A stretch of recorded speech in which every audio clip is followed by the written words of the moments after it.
Halo Tribuners, Anda sedang menyaksikan live update Tribun News edisi Rabu 9 Maret 2022 sore. Seperti biasa, kami akan menyajikan informasi terkini dari berbagai daerah yang akan dilaporkan secara langsung oleh reporter kami di lapangan. Bersama saya, Dea Mita, inilah live update selengkapnya. Kita menuju kabar pertama dari Jawa Barat, Tribuners. 8 jenazah korban tewas akibat penyerangan kelompok kriminal bersenjata atau KKB di distrik Beoga, Kabupaten Puncak, Papua diterbangkan ke daerah asalnya masing-masing pada Selasa 8 Maret 2022 kemarin. Ibo, 44 tahun, warga Kabupaten Subang, Jawa Barat, menjadi satu di antara karyawan PT Palapa Timur Telematika yang diserang KKB. Jenazahnya sudah tiba di kampung halaman dan dimakamkan pada hari ini, Rabu 9 Maret 2022. Untuk informasi lebih jelasnya dan juga bagaimana situasi pemakaman tadi akan dilaporkan rekan jurnalis Tribun Jabar, ada Dwiki Maulana. Di sana silakan rekan Dwiki dengan laporan Anda. Baik, Dea, terima kasih. Selamat sore Tribuners. Dapat saya sampaikan, Dea, bahwa kedatangan dari jenazah korban penembakan kelompok KKB di Papua tiba di kediaman rumah korban sekitar pukul 10 pagi. Salah satu korban tersebut bernama Ibo, 44 tahun, warga dari Tegal Panjang, Desa Tanjung Rasa, Kecamatan Tambak Dahan, Kabupaten Subang, Jawa Barat. Isak tangis keluarga tidak bisa diredam di saat Ibo datang bersama dengan ambulan yang sudah yang mayatnya tersebut sudah dikemas menggunakan peti mati. Untuk kabar terbaru, Ibo sendiri dimakamkan langsung di tempat pemakaman umum Tegal Panjang, Kabupaten Subang, Jawa Barat. Dapat saya informasikan juga, Dea, bahwa Ibo ini bekerja di Papua di PTT Papua ini sendiri sudah 2 bulan lamanya. Dapat saya informasikan juga menurut dari rekan korban bahwa Ibo sempat pada waktu kejadian Rabu tanggal 2 Maret 2022 sudah akan hendak pulang ke Subang, Jawa Barat. Namun naas untuk Ibo sendiri menjadi korban sebelum pulang ke Kabupaten Subang, Jawa Barat. Dapat saya informasikan juga dia bahwa 11 orang, menurut penuturan dari rekan Ibo, terdapat 11 orang yang pegawai yang berada di PTT. Dua diantaranya sudah pulang terlebih dahulu 2 hari sebelum kejadian. Sementara 9 menjadi korban dan 1 selamat. Dari 8 korban tersebut itu termasuk dari Ibo, warga dari Kabupaten Subang, Jawa Barat. Sementara ya. Baik, terima kasih rekan Dwiki Maulana untuk laporan Anda dari Jawa Barat. Selamat bertugas kembali. Kita beralih ke informasi berikutnya, Tribuners.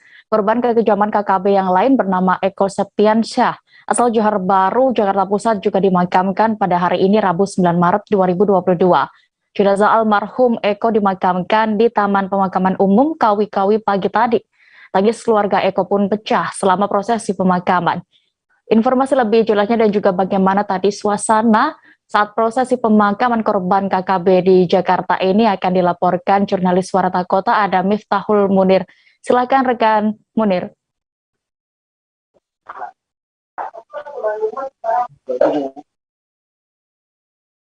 Baik, rekan Dea, saya akan menjelaskan terkait dengan kondisi pada pagi tadi di mana Eko Septiansyah, korban dari kekejaman kelompok kriminal bersenjata Papua, datang di rumah duka sekira pukul 7.30 WIB dari Bandara Soekarno-Hatta, dan kemudian korban itu langsung dibawa ke Masjid At-Taqwa yang berada di kawasan Johar Baru, Jakarta Pusat. Setelah sekira pukul 8.30 WIB, jenazah Eko Septiansyah dibawa ke TPU Kawi-Kawi yang berada dekat dengan kediamannya, dan kemudian dibawa menggunakan ambulan menuju TPU tersebut. isak tangis dari keluarga dan kerabat dari Eko Septiansyah pun tidak bisa terbendung lagi, dan mereka sempat menangis histeris juga di lokasi pemakaman. Dari pantauan juga terlihat salah satu keluarga korban tidak bisa lagi menahan air mata hingga menangis kesubukan. Eko sendiri jenazahnya di peti mati, dan kemudian setelah peti mati dibuka, itu jenazahnya pun dilapisi dengan plastik. Belum diketahui apa tujuannya dengan lapisan plastik itu. Nah, dari keterangan keluarga bahwa Eko ini sempat berkomunikasi pada hari Senin malam, di mana ia sempat berbicara kepada anaknya yang masih berusia 6 bulan, sehingga ia tidak menyangka kalau itu adalah menjadi komunikasi terakhir pihak keluarga dengan anaknya dan juga keluarga lainnya. Begitu rekan Dea. Baik, terima kasih rekan Miftahul Munir melaporkan dari Jakarta. Selamat kembali bertugas. Isak tangis keluarga mengiringi kedatangan jenazah Renal Tagashe Tantua yang tiba di Kota Ambon pada hari ini Rabu 9 Maret 2022. Renal dan 7 temannya sesama karyawan PT Palapa Timur Telematika diketahui tewas diserang kelompok kriminal bersenjata di distrik Beoga, Kabupaten Puncak, Papua. Penjemputan jenazah juga dihadiri Kapolsek kawasan Bandara Patimura, Ambon, Ibtu Jance Serhalawan, dan pihak Angkasa Pura serta keluarga. Bagaimana pantauan di sana akan dilaporkan rekan Alvin Risanto, jurnalis Tribun Ambon yang saat ini sudah bergabung bersama kami. Silakan rekan Alvin. Ya, terima kasih rekan Dea. Ya, baik Tribuners. Jadi dari pantauan saya pagi tadi di Bandara Patimura, Kota Ambon, bahwa jenazah Renal Tagashe Tantua ini tiba di Bandara Patimura Kota Ambon pukul 6.42 waktu Indonesia Timur menggunakan pesawat Lion Air. Pada saat jenazah tiba di bandara, isak tangis keluarga tidak terbendung. Mereka sembari memeluk peti jenazah bahwa kehilangan sosok panutan dari keluarga Renal Tantua. Dan Renal Tantua ini pada pukul 6.50 langsung jenazahnya dibawa oleh Polsek Bandara dan dikawal oleh Polsek Bandara dan juga Pamung Praja Kota Ambon langsung menuju ke Desa Riang di rumah duka yang tidak jauh dari kawasan Bandara Patimura ini. Dan pantauan saya juga di siang tadi pukul 3 waktu Indonesia Timur, di mana karangan bunga maupun warga terus berdatangan untuk melayat jenazah di Renal Tantua sendiri. Dan Renal Tantua sendiri yang merupakan korban KKB Papua ini direncanakan akan dimakamkan di samping rumahnya pada besok 10 Maret pada pukul 3 sore waktu Indonesia Timur. Dan saya tadi sempat berbicara dengan pihak keluarganya, yang ini kakak kandungnya, bahwa Renal Tantua sendiri terakhir datang di Kota Ambon itu pada bulan Desember saat merayakan Natal di Kota Ambon. Dan pada akhir Desember Renal Tantua kembali pulang ke Papua untuk bekerja di PT Telematika. Dan Renal Tantua sendiri sudah bekerja di Papua sudah selama 5 tahun. Dan seminggu setelah itu kepergian dari Renal Tantua tersebut, Renal Tantua sempat menelpon kepada kakaknya bahwa di bulan April ini dirinya akan datang ke Kota Ambon untuk menghadiri CD dari anak kakaknya tersebut. Dan namun pada bulan Maret ini tanggal 9 Maret, bahwa kedatangannya sudah tertutup kaku yang dibalut di dalam peti. Dan begitu rekan Dea. Baik, Tribuners, tadi di rumah duka juga jurnalis kami sudah melakukan wawancara bersama kakak almarhum bernama Ros Tantua. Berikut keterangan lengkapnya. Kembali pulang bulan April. Untuk anak saya sih karena saya tahu dia sudah meninggal. Anak saya itu panggil dia papa. Ya. Jadi dari kecil, dari anak saya itu papanya meninggal, dia umur 2 tahun. Jadi dari umur 2 tahun itu dia panggil Renal itu papa. Sampai besar ini, sampai dia sudah usia 16 tahun. Jadi dia sering curhat semuanya untuk kita adik itu. Jadi terakhir itu dia telepon anak saya jam 7 malam. Jam 7 malam itu dia telepon, tapi anak saya ada kunjung ibadah, persiapan untuk mau sidik itu. Ya, dengan demikian anak saya tidak angkat telepon. Pulang ibadah baru dia bilang, mama, kalau Papa Ena telepon. Lalu Papa Ena bilang apa? Saya ibu yang angkat. Selesai itu memang tidak ada telepon lagi. Dan kita kontak, nomornya tidak aktif. Sampai dengan saat ini nomornya tidak aktif. Dia itu tiap hari tidak pernah tidak telepon. Pagi, siang, malam pasti ada telepon. Kalau tidak telepon di saya, telepon di anak saya. Kalau tidak telepon di anak saya, dia telepon di mama dan papa. Ya. Jadi mama dan papa itu sudah ada punya HP biasa, tapi dia mau juga papa dan mama itu punya HP kamera supaya dia telepon lihat papa. Ya. Sudah 4 tahun ya Bu ya kerja di sana ya? Sudah 5 tahun. Oh 5 tahun. Ya, kurang lebih 5 tahun. Ini kan banyak pelaku-pelaku KB yang buat onar Bu. Ini ada harapannya dari Ibu kepada pemerintah atau gimana? Harapan kepada pemerintah supaya pelaku-pelaku ini memang harus ditangkap secepatnya, hidup atau mati. Iya, pelaku-pelakunya harus ditangkap. Kita beralih ke informasi berikutnya. Gubernur DKI Jakarta Anies Baswedan meluncurkan 30 bus listrik. Bus listrik ini akan beroperasi dalam layanan bus Transjakarta. Dengan beroperasinya bus listrik ini diharapkan emisi karbon bisa dikurangi dan masyarakat bisa beralih menggunakan transportasi umum. Jurnalis kami tribunjakarta.com Dionysius Arya Bima Suci sudah bergabung bersama kami dan akan melaporkan selengkapnya. Silakan rekan Dion dengan laporan Anda.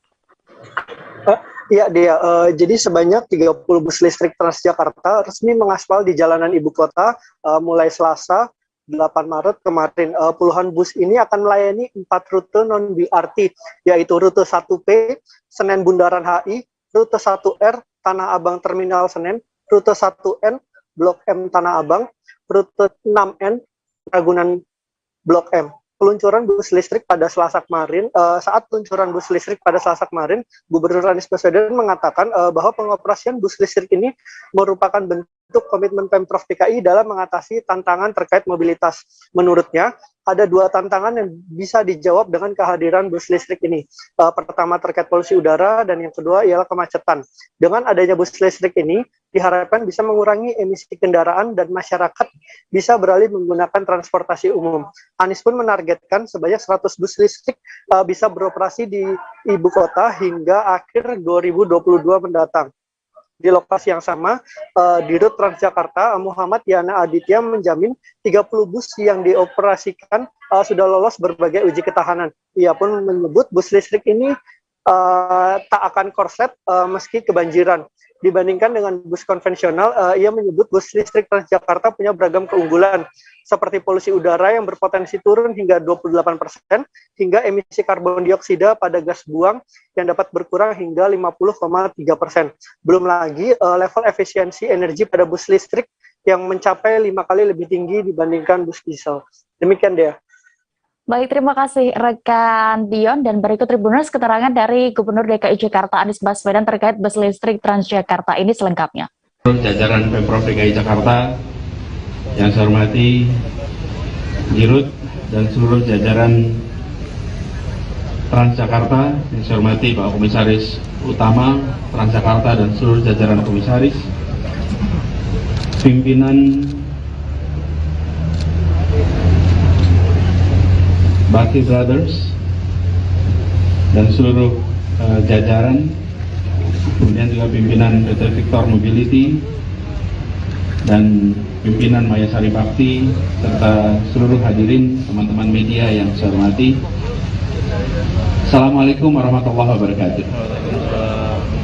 Hari ini adalah hari yang sangat membahagiakan.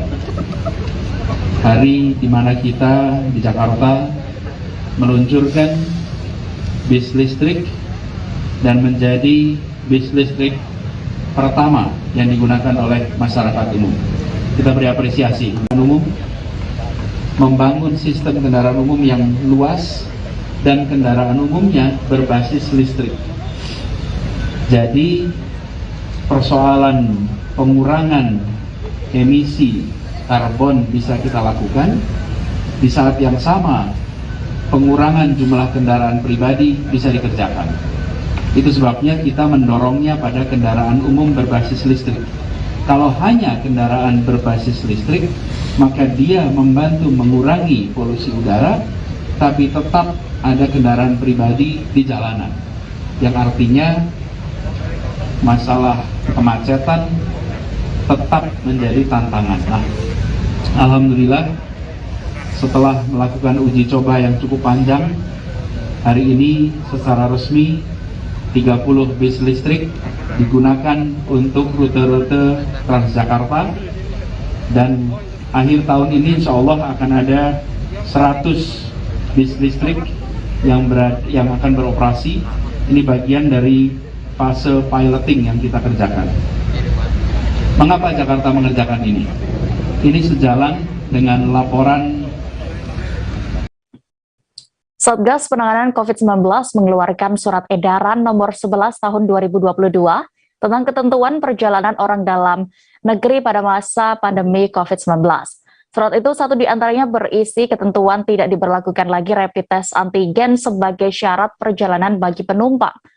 Menindaklanjuti surat itu, Bandar Udara Rahadi Usman di Kabupaten Ketapang, Kalimantan Barat kini telah menerapkannya. Dan saat ini kami sudah tersambung dengan rekan Nur Imam Satrio, wartawan Tribun Pontianak yang akan melaporkan selengkapnya. Silahkan rekan Imam. Oke, Dea. Jadi Tribuners, bisa saya laporkan bahwa Bandara Rahadi Usman di Kabupaten Ketapang, Kalimantan Barat sudah tidak memperlakukan lagi hasil tes negatif antigen bagi pelaku perjalanan orang dalam negeri maupun penumpang.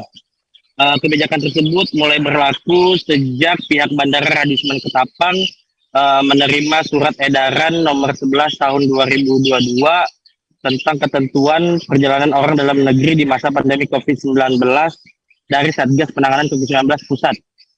Saat diwawancarai, Kepala Bandara Rahadi Usman Ketapang, Amran, mengatakan kebijakan tersebut mulai berlaku sejak 8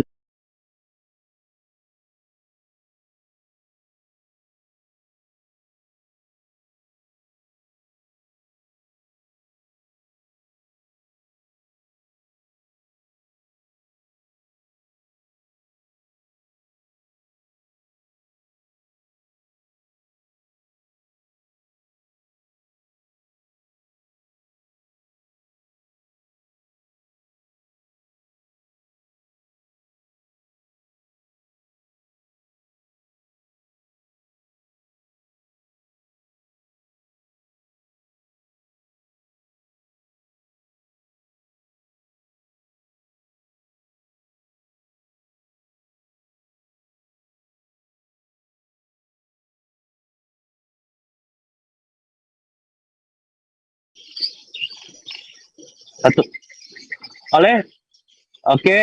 Tribuners, dapat saya laporkan bahwa Bandara Rahadi Usman Ketapang di Kalimantan Barat mulai tidak memperlakukan lagi hasil tes negatif antigen sebagai syarat perjalanan bagi penumpang.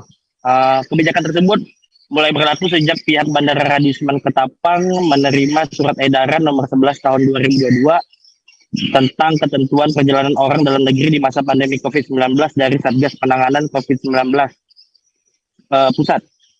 Saat diwawancarai, Kepala Bandara Rahadi Usman Ketapang, Amran, mengatakan bahwa kebijakan tersebut berlaku sejak 8 Maret 2022 kemarin. Namun mulai efektif pada hari ini, Rabu 9 Maret 2022.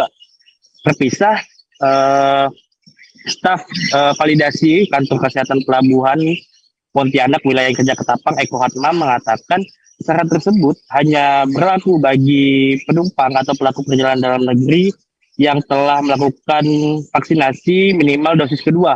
Sedangkan bagi penumpang yang baru dosis pertama itu wajib melampirkan hasil tes negatif PCR yang sampelnya diambil dalam kurun waktu 3 kali 24 jam atau hasil tes antigen yang sampelnya diambil maksimal dalam kurun waktu 1 kali 24 jam. Sedangkan bagi penumpang yang memiliki kesehatan khusus maupun memiliki riwayat penyakit komorbid itu tetap wajib melampirkan hasil tes negatif PCR yang sampelnya diambil maksimal dalam kurun waktu 3 kali 24 jam dan hasil tes negatif antigen yang sampelnya diambil maksimal dalam kurun waktu 1 kali 24 jam. Selain itu, bagi yang memiliki penyakit komorbid ini wajib juga melampirkan surat keterangan dari dokter yang mana bersangkutan memang tidak bisa melakukan vaksin COVID-19.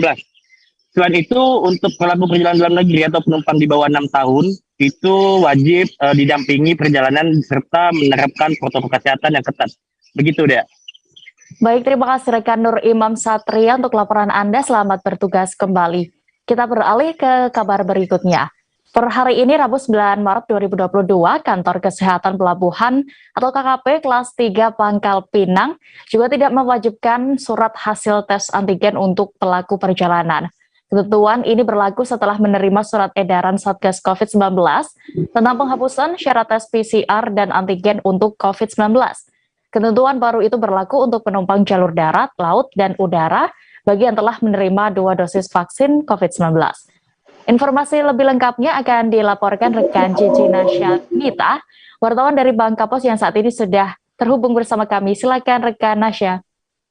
Baik Dea, jadi saya laporkan hari ini di Bangka Belitung mulai berlaku ketentuan terbaru untuk syarat penerbangan, yakni tidak perlu melampirkan lagi negatif PCR atau antigen bagi pelaku perjalanan yang sudah mengantongi vaksinasi dosis kedua. Namun tidak berlaku untuk penumpang yang baru divaksinasi dosis pertama. Kemudian pantauan hari ini di Bandara Depati Amir, Kota Pangkal Pinang sendiri, beberapa penumpang merasa ini merupakan angin segar ya, karena menjadi salah satu meringankan pelaku perjalanan dalam melakukan perjalanan. Dan juga pihak KKP sendiri melakukan pengawasan dan juga menghimbau untuk para pelaku perjalanan untuk mengisi e-hak pada H-1 sebelum keberangkatan. Pasalnya e-hak ini berfungsi untuk memberi keamanan atau melakukan tracking kepada pelaku perjalanan. Dan untuk pelaku perjalanan atau penumpang yang statusnya positif COVID diharapkan untuk tidak melakukan perjalanan selama 10 hari. Karena akan terdeteksi di aplikasi Peduli Lindungi. Dan pada hari ke H11, maka penumpang tersebut nanti hasil dari negatif akan terotomatis di aplikasi Peduli Lindungi. Dan tadi sempat juga di Bandara Depati Amir, Kota Pangkal Pinang, salah satu penumpang yang positif COVID-19 pada tanggal 3 Maret lalu, itu tidak bisa terbang karena kurangnya informasi yang diperolehnya. Pasalnya dirinya tidak mengetahui kalau antigen yang dikantonginya itu tidak berlaku karena H-7 untuk syarat penerbangan itu bisa harus menggunakan PCR seperti itu. Dan juga pihak KKP menghimbau agar masyarakat berlaku jujur ya, karena saat ini sudah ada pelonggaran dan diharapkan dengan adanya pelonggaran ini bisa dengan bijak untuk dimanfaatkan. Seperti itu rekan Dea. Baik, terima kasih rekan Nasya dan Tribuners. Berikut keterangan dari dokter di Kantor Kesehatan Pelabuhan Koordinator Wilayah Kerja Bandara Depati Amir Pangkal Pinang, Elfrida, selengkapnya. Itu setiap penumpang harus punya e-hak. Nah, saat e-haknya sudah berwarna hijau, maka penumpang bisa langsung check-in. Jika penumpang memiliki e-hak yang masih berwarna merah, dapat menghubungi pihak KKP. Jika e-haknya masih berwarna hitam, sebaiknya isolasi mandiri di rumah. Dok, mungkin ada imbauan untuk para penumpang yang bepergian. Oke, untuk para penumpang dimohon kerjasamanya, tetap jaga kesehatan, prokes, dan khususnya penumpang yang akan bepergian dengan pesawat, sebaiknya isi e-hak di Peduli Lindungi, dan jika hasil rapid test antigen atau PCR-nya positif, diharapkan tidak usah ke fasilitas umum, sebaiknya isoman di rumah, karena dengan isoman di rumah kita menjaga diri kita, menjaga teman, dan juga menjaga keluarga. Kita menuju ke Papua. Pemberlakuan tes antigen dan PCR bagi pelaku perjalanan domestik di Bandara Domine Edward Osok, Kota Sorong, Papua Barat resmi ditiadakan per hari ini Rabu 9 Maret 2022. Kebijakan tersebut dikeluarkan sesuai dengan Surat Edaran Menteri Perhubungan Nomor 21 Tahun 2022 terkait perjalanan domestik. Dan saat ini kami sudah terhubung dengan wartawan Tribun Papua Barat, ada rekan Safwan Asari Raharusun yang akan melaporkan selengkapnya. Silakan dengan laporan Anda, rekan Safwan. Baik, Dea dan juga Tribuners dimanapun Anda berada, hari ini dapat saya kabarkan dari Papua Barat bahwa sejak hari ini pertanggal 9 Maret 2022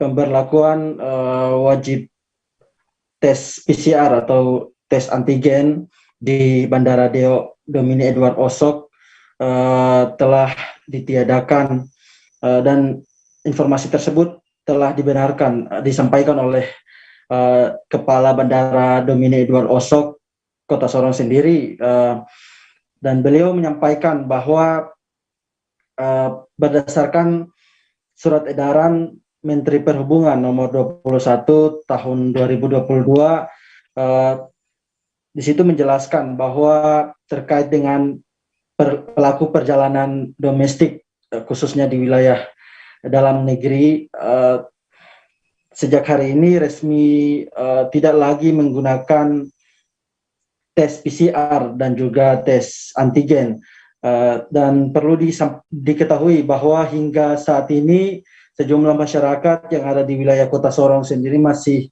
belum mengetahui pemberlakuan surat edaran tersebut, dan beliau menyampaikan bahwa dalam beberapa waktu ke depan pihaknya akan melakukan sosialisasi terkait dengan pemberlakuan surat edaran nomor 21 tahun 2022 itu sendiri. Dan kedepannya terkait dengan peraturan lebih teknis, beliau juga menyampaikan bahwa untuk pelaku perjalanan yang masih vaksin dosis 1 memang masih wajib menggunakan tes antigen atau tes PCR, sementara untuk yang sudah vaksin dosis 2 dan juga dosis 3 langsung dilakukan pengecekan di area pintu keberangkatan dan bisa langsung masuk untuk melakukan perjalanan ke luar daerah, begitu. Ya. Baik, terima kasih rekan Safwan Asari untuk laporan Anda dari Papua Barat. Selamat bertugas kembali. Kita beralih ke Kalimantan Timur. Pihak Kelurahan Bontang Baru bersama Polres Bontang menerapkan cara berbeda dalam menjaring masyarakat untuk bersedia melakukan vaksinasi COVID-19. Kali ini pola yang diterapkan yakni dengan memberikan kemudahan mendapat minyak goreng murah. Untuk informasi lebih detailnya akan dilaporkan wartawan Tribun Kaltim, ada rekan Ismail Usman di sana. Silakan rekan Ismail. Ya, terima kasih rekan Dea dari Bontang melaporkan kegiatan vaksinasi di Bontang sudah mulai dilakukan secara perdana untuk memberikan kemudahan masyarakat dalam mendapatkan distribusi minyak goreng.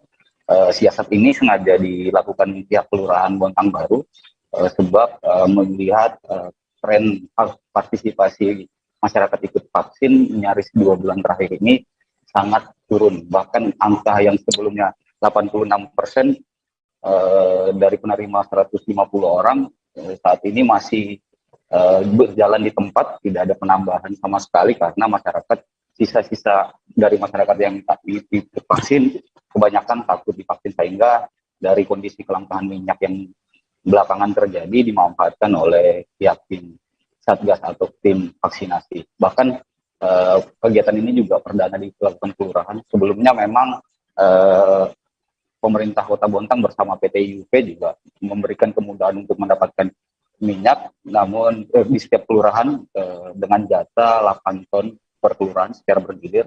Namun ini merupakan kelurahan yang ke-5, namun hanya di Kelurahan Bontang Baru yang menerapkan skema pemberian vaksin dengan memberikan minyak goreng dengan vaksin. Namun skema ini juga dinilai efektif sehingga kelurahan-kelurahan lainnya juga mulai mengikuti skema ini.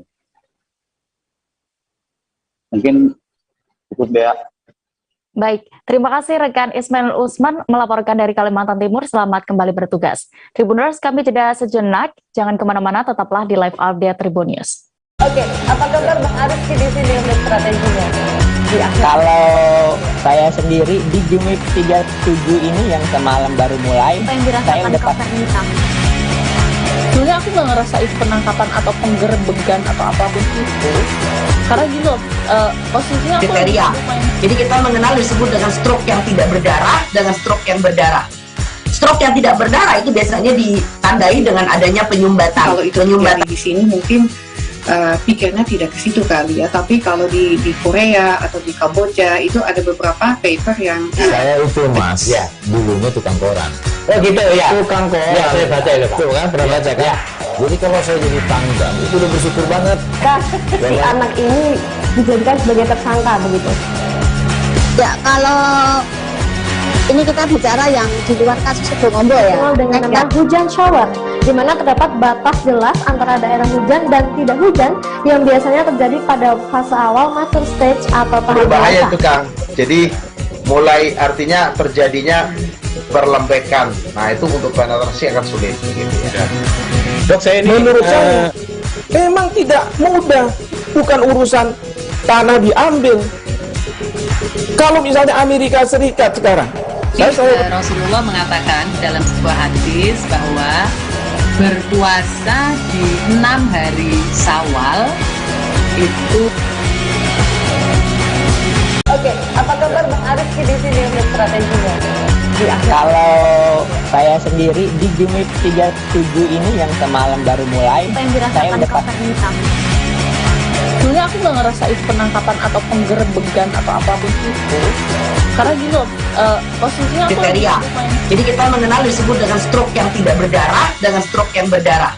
Stroke yang tidak berdarah itu biasanya ditandai dengan adanya penyumbatan. Kalau itu penyumbatan di sini mungkin pikirnya tidak ke situ kali ya, tapi kalau di Korea atau di Kamboja itu ada beberapa paper yang saya itu Mas, ya dulunya tukang koran. Oh gitu ya, Tukang koran. Ya, saya baca itu Pak. Tuh kan, pernah baca kan? Ya. Jadi kalau saya jadi tangga, itu udah bersyukur banget. Si anak ini dijadikan sebagai tersangka begitu. Ya, kalau ini kita bicara yang di luar kasus Sebongombo ya. Dengan nama hujan shower, di mana terdapat batas jelas antara daerah hujan dan tidak hujan yang biasanya terjadi pada fase awal mature stage atau tahap berbahaya dewasa. itu Kang. Jadi mulai artinya terjadinya perlembekan. Nah itu untuk penetrasi akan sulit. Gitu, ya. Dok, saya ini menurut saya memang tidak mudah, bukan urusan tanah diambil. Kalau misalnya Amerika Serikat sekarang, Rasulullah mengatakan dalam sebuah hadis bahwa berpuasa di 6 hari Syawal itu. Oke, apa kabar Bang Arif di sini untuk strateginya? Kalau saya sendiri di Jumip 37 ini yang semalam baru mulai, saya udah sebenarnya aku nggak ngerasain penangkapan atau penggerbegan atau apapun itu, karena gitu posisinya aku kriteria. Jadi kita mengenal disebut dengan stroke yang tidak berdarah dengan stroke yang berdarah. Stroke yang tidak berdarah itu biasanya ditandai dengan adanya penyumbatan. Kalau itu penyumbatan di sini mungkin pikirnya tidak ke situ kali ya, tapi kalau di Korea atau di Kamboja itu ada beberapa paper yang saya itu Mas, ya dulunya tukang koran. Oh gitu ya, Tukang koran. Ya, saya baca itu Pak. Tuh kan, pernah baca kan? Ya. Jadi kalau saya jadi tangga, itu udah bersyukur banget. Si anak ini dijadikan sebagai tersangka begitu? Ya, kalau ini kita bicara yang di luar kasus Situbondo ya. Dengan nama hujan shower, di mana terdapat batas jelas antara daerah hujan dan tidak hujan yang biasanya terjadi pada fase awal mature stage atau tahap Berbahaya dewasa. itu Kang. Jadi mulai artinya terjadinya perlembekan. Nah itu untuk penetrasi akan sulit begitu ya. Dok, saya ini menurut saya memang tidak mudah, bukan urusan tanah diambil. Kalau misalnya Amerika Serikat sekarang, Rasulullah mengatakan dalam sebuah hadis bahwa berpuasa di 6 hari Syawal itu.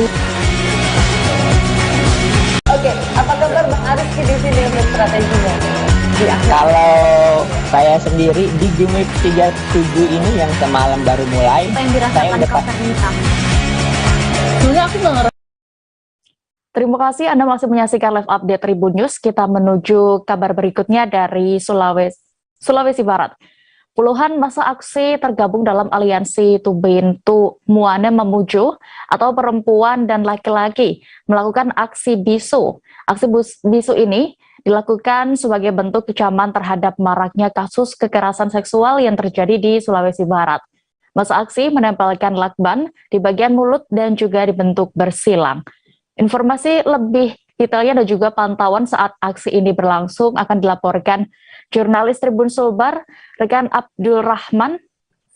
Silakan rekan Rahman dengan laporan Anda. Ya baik, dia di studio dan Tribuners dimanapun Anda berada, saya akan laporkan terkait aksi yang dilakukan oleh aliansi Tubaine Tomuane di Kabupaten Mamuju atau yang biasa kita sebut perempuan dan laki-laki, di mana aksi ini dilakukan sebagai bentuk kecaman terhadap maraknya aksi kekerasan seksual yang ada di Sulawesi Barat, yang juga aksi ini dilakukan sebagai peringatan Hari Perempuan Internasional. Dari pantauan kami di lapangan bahwa sejumlah massa aksi ini melakukan aksi bisu dengan berjalan kaki atau long march mengelilingi kota Mamuju. Demikian dia. Baik, terima kasih rekan Rahman untuk laporan Anda dari Sulawesi Barat. Selamat bertugas kembali. Kita beralih ke informasi berikutnya. Personel gabungan Polres Metro Jakarta Utara dan Polda Metro Jaya menggerebek sarang narkoba di Kampung Bahari Tanjung Priok, Jakarta Utara. Mereka menyasar para pelaku penyalahgunaan narkoba yang menjadikan Kampung Bahari menjadi tempat penyimpanan barang hingga melakukan transaksi. Dalam penggerebekan kali ini, aparat gabungan mengamankan puluhan orang. Informasi lebih detailnya akan disampaikan jurnalis Tribun News, ada rekan Fandi Permana yang saat ini sudah bergabung bersama kami di sana. Silakan rekan Fandi. Ya, selamat sore Tribuners dan juga Dea di studio. Baru tadi pagi sekitar pukul 5 subuh tadi dilakukan penggerebekan di Kampung Muara Bahari, Tanjung Priok, Jakarta Utara. Penggerebekan ini dilakukan oleh aparat gabungan dari Polres Metro Jakarta Utara yang di-backup oleh Polres Metro Jakarta Utara, melakukan penggerebekan di Kampung Bahari yang terkenal dengan sarang narkoba dan juga kerap dijadikan transaksi peredaran narkoba dan juga kejahatan jalanan lainnya. Dan hasil penggerebekan tadi yang dilakukan oleh sebanyak 700 petugas gabungan, disita sebanyak 1.500 butir pil ekstasi, kemudian juga ada narkoba jenis sabu-sabu seberat 35 kg, dan juga ada sejumlah uang tunai yang berhasil diamankan, yaitu sebesar 35 juta, dan ada juga senjata tajam, bahkan ada kamera CCTV yang kerap digunakan oleh warga Kampung Bahari ini untuk memantau pergerakan ataupun mengamankan titik-titik lokasi yang kerap dijadikan tempat transaksi peredaran narkoba. Dan saat konferensi pers di TKP, Kabid Humas Polda Metro Jaya, Kombes Polisi Endra Zulpan mengatakan bahwa penggerebekan Kampung Bahari ini merupakan salah satu bentuk upaya agar mencegah praktik peredaran narkoba terjadi di kawasan kampung tersebut. Dan polisi juga menemukan sejumlah fakta bahwa di kampung tersebut kerap menggunakan beberapa trik untuk mengelabui petugas, diantaranya memasang kamera CCTV di berbagai titik atau sudut dari gang di kampung Muara Bahari ini, yang bertujuan untuk memantau sekaligus mengawasi titik-titik yang menjadi peredaran narkoba agar jauh dari deteksi ataupun jangkauan dari pihak kepolisian. Selain itu juga terdapat kode apabila kampung tersebut sudah terdeteksi atau tercium akan digerebek oleh polisi. Biasanya para pelaku ini membunyikan mercon atau petasan sebagai alarm ataupun sebagai sinyal bagi para pelaku lain untuk segera menyembunyikan barang bukti narkoba dan juga melarikan diri dari kejaran petugas. Dan untuk mencegah ataupun agar praktik peredaran narkoba bisa hilang di Kampung Bahari, Polda Metro Jaya juga berencana untuk memugar kawasan kampung tersebut menjadi kampung tangguh bebas narkoba, yang nantinya akan ditempatkan sejumlah pos keamanan yang bertujuan untuk memantau sekaligus menjaga keamanan agar peredaran narkoba di kawasan Kampung Bahari Tanjung Priok, Jakarta Utara ini bisa dicegah ataupun juga diminimalisir. Dan temuan di TKP juga, polisi juga mengamankan sejumlah sepeda motor yang pada saat dilakukan pemeriksaan di bagian jok sepeda motor tersebut masih ditemukan beberapa alat hisap dan juga sejumlah barang bukti narkoba jenis sabu yang kemudian diamankan oleh Satgas Narkoba Polres Metro Jakarta Utara. Kembali ke Baik, Tribuners, terkait pengungkapan kasus narkoba ini, rekan jurnalis kami sudah mendapatkan keterangan dari Kabid Humas Polda Metro Jaya, Kombes Endra Zulpan. Berikut keterangan lengkapnya kami tampilkan. Terkait dengan penyalahgunaan tindak pidana narkotika. Kita sekarang berlokasi di daerah Kampung Bahari, Tanjung Priok. Kegiatan tadi pagi mulai dari subuh, penertiban dalam rangka penyalahgunaan narkotika yang marak dilakukan di tempat ini. Kekuatan pengamanan tadi pagi yang dipimpin langsung Bapak Kapolres berjumlah 700 personil, yaitu unsur gabungan TNI Polri dan pemerintah daerah.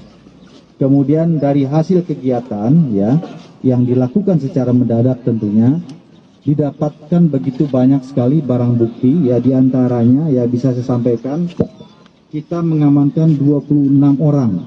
Tentunya mereka ini sebagai pelaku yang nantinya juga akan ditetapkan sebagai tersangka, terdiri dari 18 laki-laki, 8 perempuan. Kemudian barang bukti terkait narkotika yang kita amankan cukup banyak, diantaranya 350 gram sabu, 1.500 ekstasi, kemudian beberapa jenis narkoba yang lain, baik itu jenis ganja, kemudian sintetis dan sebagainya, kemudian beberapa senjata tajam, yang mana barang bukti tersebut kita gelar di sini. Juga ada uang tunai yang kita temukan sebesar 35 juta rupiah, serta berbagai peralatan komunikasi elektronik yang kita amankan di TKP. Badan Narkotika Nasional Republik Indonesia mengungkap ratusan barang haram yang diamankan di beberapa wilayah di Indonesia. Adapun dari beberapa wilayah itu, satu di antaranya merupakan jaringan internasional. Temuan itu diungkap dalam rilis yang digelar di GOR Rehabilitasi BNN Lido, Bogor, Jawa Barat. Saat ini kami sudah terhubung dengan jurnalis Tribun Bogor, rekan Rahmat Hidayat yang akan melaporkan selengkapnya. Silakan rekan Rahmat. Ya baik, rekan dan rekan-rekan Tribuners lainnya, dapat kami jelaskan bahwa Badan Narkotika Nasional Republik Indonesia menggelar rilis terbuka pengungkapan kasus yang terjadi di wilayah Indonesia sekitar periode awal tahun 2022, yakni Januari hingga Februari. Dalam rilis yang digelar di GOR Rehabilitasi BNN Lido Cigombong ini, BNN Republik Indonesia mengungkap sebanyak 433 kg sabu, kemudian sekira ratusan kilogram ganja dan dan puluhan ribu ekstasi. Ketiga barang haram ini diamankan oleh BNN-RI di di dua wilayah yang sama, dan yang satu kemudian jaringan internasional antara Indonesia dan Malaysia. Adapun kedua wilayah itu BNN-RI berhasil mengungkapkan bersama dengan bantuan BNN provinsi di wilayah Provinsi Aceh. Kemudian untuk yang ditangkap berdasarkan jaringan internasional Indonesia-Malaysia berhasil diungkap oleh BNN-RI bersama dengan BNN provinsi di Provinsi Kalimantan Tengah. Adapun dalam pengembangan kasus yang berhasil diungkap oleh BNN-RI sekira periode tersebut, pihak BNN-RI sudah mengantongi dan dalam rilis itu pun disampaikan bahwa semua barang yang ditangkap ataupun berhasil diungkap oleh BNN-RI di beberapa wilayah yang tadi kami sebutkan tersebut, satu di antaranya yakni sabu dibungkus dengan menggunakan bungkus teh Cina. Untuk dua kasus di Provinsi Aceh, BNN-RI mengatakan bahwa hampir sama untuk pengungkapan penangkapan di pelaku tersebut. Sehingga dalam pengungkapan ataupun penggagalan peredaran barang haram tersebut, BNN-RI dalam rilis yang sama pun mengatakan bahwa 10 orang ditetapkan menjadi tersangka. Untuk jaringan internasional itu sendiri, BNN-RI mengatakan bahwa penangkapan dan pengungkapan tersangka pun hampir sama dengan yang dilakukan di Provinsi Aceh. Namun untuk Provinsi Aceh ini yang paling banyak digagalkan oleh pihak BNN-RI sekira 120 kg sabu-sabu. Sehingga sehingga keseluruhan dari 10 orang tersangka tersebut, BNN Republik Indonesia pastikan mereka dikenai beberapa pasal dan terancam pidana hukuman seumur hidup. Begitu rekan dia laporan dari kami. Baik, Tribuners, terkait ini, rekan jurnalis kami sudah mendapatkan keterangan dari Kepala BNN RI, Komjen Pol Petrus Reinhard Golose. Berikut selengkapnya. Dan pemanfaatan teknologi informasi. Semua ini untuk mendukung kegiatan penanggulangan narkotika secara komprehensif di negara yang kita cintai. Perlu saya sampaikan berkaitan dengan press release saat ini, dari awal tahun 2022 hingga saat ini, secara keseluruhan, termasuk rekan-rekan bisa nanti cross-check juga dengan Kepala BNNP yang hadir saat ini, yang kita melakukan pengungkapan secara bersama-sama dengan seluruh jajaran, bisa melakukan penyitaan terhadap sabu 433,35 kg, ganja 108,73 kg, ekstasi 23.673 butir. Pada kesempatan ini yang akan disampaikan adalah yang dilakukan oleh BNN Headquarter atau BNN Pusat di sini dengan barang bukti sabu atau metamfetamin seberat 121,52 kg serta tersangka sebanyak 10 orang dari 3 kasus yang berbeda. Kasus yang diungkap yang membawa pimpinan Bapak Deputi yang baru, yakni kayak Joe Brainer di Provinsi Aceh, dan satu kasus merupakan jaringan internasional Malaysia Indonesia diungkap di Provinsi Kalimantan Tengah. Kasus pertama dilakukan oleh petugas BNN RI di daerah Pidi Jaya, Provinsi Aceh pada hari Kamis 20 Januari 2022. Dari penyelidikan dari laporan masyarakat, petugas BNN menghentikan sebuah mobil yang sedang melintas dan melakukan penggeledahan dan dilakukan retraining dan exposure. Hasilnya menemukan 100,6,31 kg sabu di dalam 100 bungkus teh Cina yang dimasukkan dalam 5 buah karung. Kita beralih ke Jawa Timur. Pagar besi di samping Masjid Al-Munawwarah, Jalan Segara nomor 26 Kabupaten Pamekasan, Madura, dicuri 2 orang tak bertanggung jawab. Rekaman CCTV yang memperlihatkan detik-detik aksi maling itu pun viral di media sosial.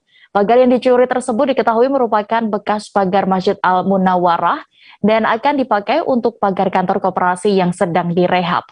Informasi selengkapnya dan juga bagaimana sebenarnya kejadian ini bisa terjadi akan diinformasikan rekan Kuswanto Ferdinand, jurnalis Tribun Madura. Silakan rekan Kuswanto. Baik, terima kasih rekan Dea. Selamat sore menjelang petang seluruh penonton Tribun News yang ada di seluruh Indonesia. Jadi hari ini sedang viral video pencurian pagar Masjid Al-Munawwarah yang dicuri oleh 2 pria. Jadi 2 pencuri ini mencuri Masjid Pagar Al-Munawwarah yang akan dijadikan sebagai pagar tempat kantor koperasi yang berlokasi di samping sebelah kanan Masjid Al-Munawwarah. Nah, 2 pencuri ini mencuri pagar masjid itu menggunakan mobil pickup warna hitam dan mereka mengambil pada hari Minggu sekitar pukul 3 pagi. Nah, saat itu memang dalam kondisi sepi dan CCTV masjid terpantau masih hidup.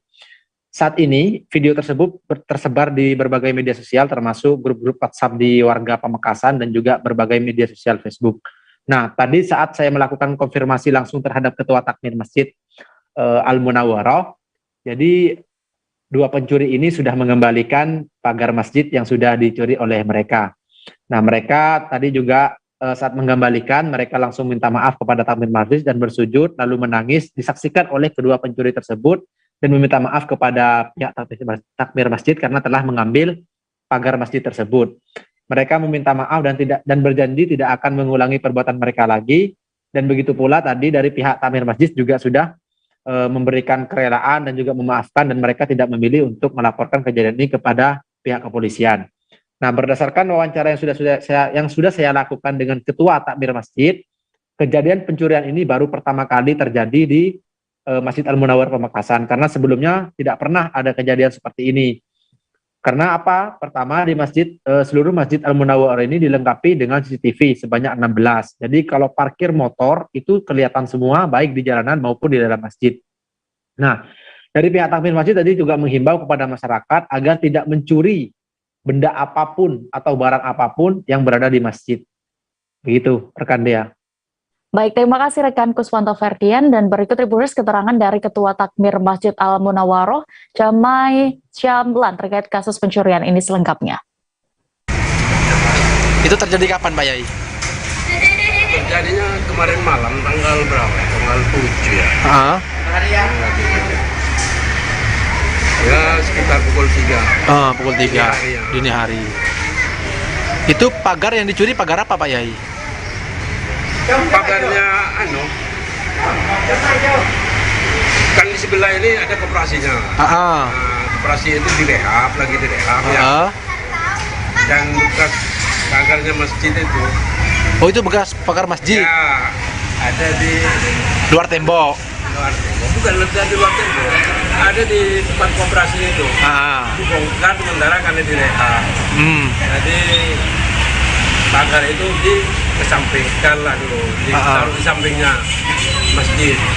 Berapa orang itu, Pak? Berapa orang pencuri? Kalau di CCTV ini jelasnya 2 orang. 2 orang ya. Iya. Diangkut pakai mobil, Pak ya? Kenal nggak dengan orang itu?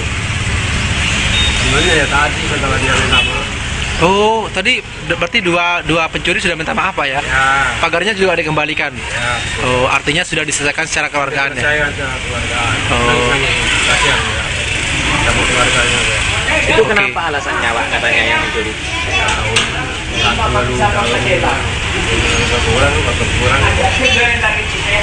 Warga mana, Pak? Warganya saja, jangan nama warga. Kecamatan aja.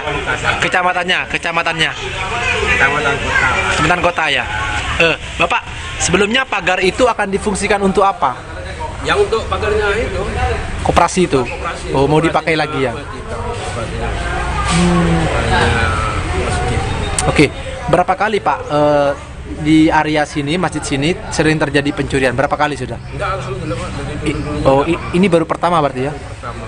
Oke, siap. Itu walaupun sepeda motor sini dapat dikatakan Tidak ada ya, aman ya. Karena di sini dipantau CCTV ya. Ya, full. Berapa Pak? Full. Berapa total CCTV? 16. Polda Kalimantan Selatan berhasil mengungkap penimbunan minyak goreng sebanyak 31.000 liter. Selengkapnya sesaat lagi hanya di live update Tribun News. Oke, apa kabar Bang Arif di sini untuk strateginya? Kalau saya sendiri di Jumit 37 ini yang semalam baru mulai, Apa yang saya dirasakan udah Kapten Hitam?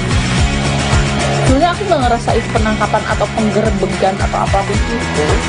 Karena gini loh, posisinya aku Kriteria. Jadi kita mengenal disebut dengan stroke yang tidak berdarah dengan stroke yang berdarah. Stroke yang tidak berdarah itu biasanya ditandai dengan adanya penyumbatan. Kalau itu terjadi di sini mungkin pikirnya tidak ke situ kali ya, tapi kalau di Korea atau di Kamboja itu ada beberapa paper yang Saya itu Mas, ya dulunya tukang koran. Oh gitu ya. Tukang koran. Ya, saya baca itu Pak. Tuh kan, pernah baca kan? Ya. Jadi kalau saya jadi tangga, itu udah bersyukur banget. Si anak ini dijadikan sebagai tersangka begitu. Ya, kalau ini kita bicara yang di luar kasus Sebongombo ya. Kenal dengan nama hujan shower, di mana terdapat batas jelas antara daerah hujan dan tidak hujan yang biasanya terjadi pada fase awal master stage atau tahap Berbahaya biasa. itu Kang. Jadi mulai artinya terjadinya perlembekan. Nah itu untuk penetrasi akan sulit gitu ya. Dok, saya ini menurut saya memang tidak mudah, bukan urusan tanah diambil. Kalau misalnya Amerika Serikat sekarang, Rasulullah mengatakan dalam sebuah hadis bahwa berpuasa di 6 hari Syawal itu. Oke, apa kabar Bang Arif di sini untuk strateginya? Kalau saya sendiri di Jumit 37 ini yang semalam baru mulai, Apa yang saya dirasakan udah Kapten Hitam? sebenarnya aku nggak ngerasain penangkapan atau penggerbegan atau apapun itu. Karena gini loh, posisinya aku Kriteria. Jadi kita mengenal disebut dengan stroke yang tidak berdarah dengan stroke yang berdarah. Stroke yang tidak berdarah itu biasanya ditandai dengan adanya penyumbatan. kalau itu terjadi di sini mungkin pikirnya tidak ke situ kali ya, tapi kalau di Korea atau di Kamboja itu ada beberapa paper yang Saya itu Mas, ya dulunya tukang koran. Oh gitu ya. Tukang koran. Ya, saya baca itu Pak. Tuh kan, pernah baca kan? Ya.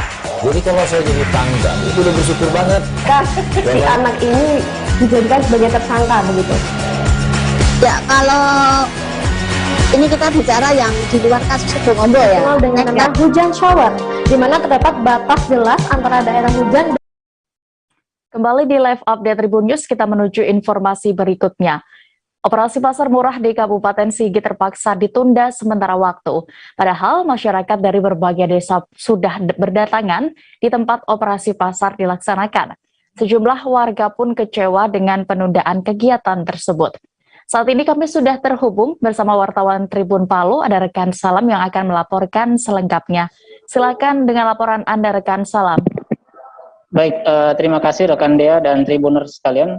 Benar sekali, operasi pasar di Kabupaten Sigi terpaksa ditunda disebabkan belum mendapatkan rekomendasi dari Satgas Covid Kabupaten Sigi. Kepala Dinas Perindustrian dan Perdagangan Kabupaten Sigi, Adri DM Singgi, mengatakan operasi pasar batal karena sudah mendapatkan persetujuan dari Kadis Perindak Sulawesi Tengah.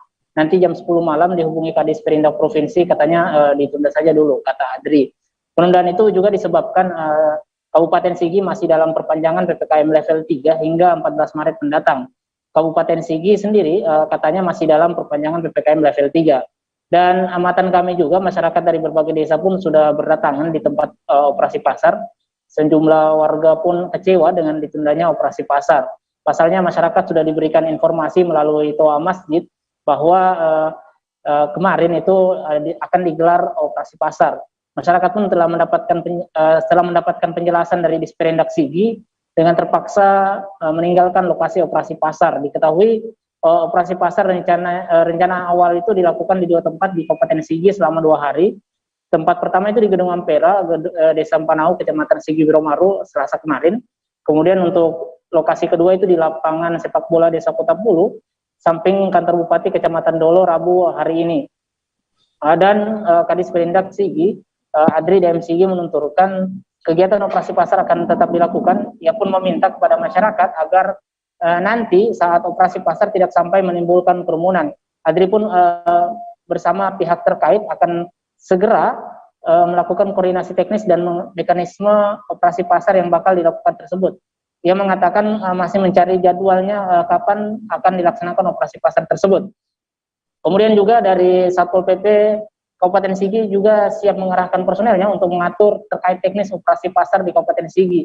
Kasatpol PP dan Damkar Sigi Muhammad Ambar Mahmud menjelaskan pihaknya sudah menurunkan sejumlah personelnya untuk mengatur pelaksanaan operasi pasar di Sigi mendatang. Rekan Dea. Baik, terima kasih rekan. Salam untuk laporan Anda dari Kabupaten Sigi. Selamat bertugas kembali. Kita beralih ke Kalimantan Utara. Sejumlah masyarakat di Tanah Tidung mengeluhkan kelangkaan minyak goreng di Kabupaten Tanah Tidung.